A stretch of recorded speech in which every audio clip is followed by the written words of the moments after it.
Je croyais que vous aviez déjà... La ferme.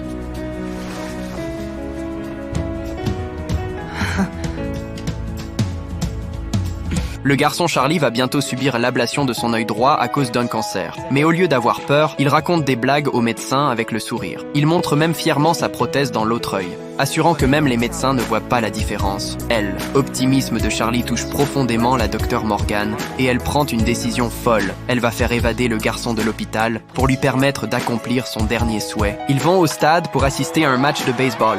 Mais si Charlie voulait vraiment être là, c'était pour revoir la fille qui vendait de la citronnade. Même si Morgan l'encourage sans arrêt, Charlie n'a pas réussi à aller lui parler, trop gêné et trop complexé. Je suis un dégonflé. La plupart des garçons n'y seraient pas allés du tout. T'as été courageux. Puis sur le parking, Charlie se lâche complètement en voiture. Sa conduite fait hurler les deux médecins. Mais pour lui, ce moment est un vrai shoot de adrénaline.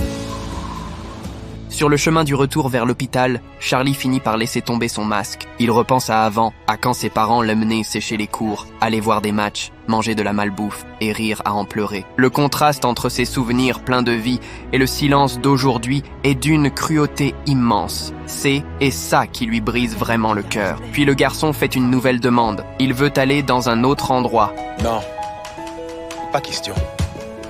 Demain, il sera aveugle. C'est sa toute dernière chance de voir une femme nue. Vous êtes une femme. À mon avis, sous vos vêtements, vous êtes nue. Oui, mais je suis sa sœur. Je vous laisse un petit billet de 50. Mais le gardien finit par refuser la requête de Morgan quand ils retournent à l'hôpital. Les parents de Charlie les attendent déjà, face à la séparation qui approche. Sa mère retient ses larmes et fait ses adieux à son fils. En voyant la mine abattue de Charlie, le cœur de Morgan se serre. Elle ne peut pas laisser ce garçon qui va devenir aveugle garder des regrets. Alors elle décide de lui offrir encore un peu de douceur. J'ai oublié de prendre ses coussins. Je suis désolée. Allez-y, je vous l'amène tout de suite.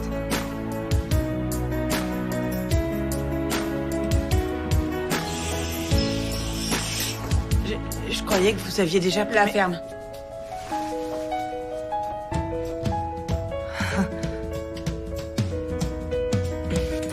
Alors, les constantes. Un peu de température, mais il est prêt maintenant.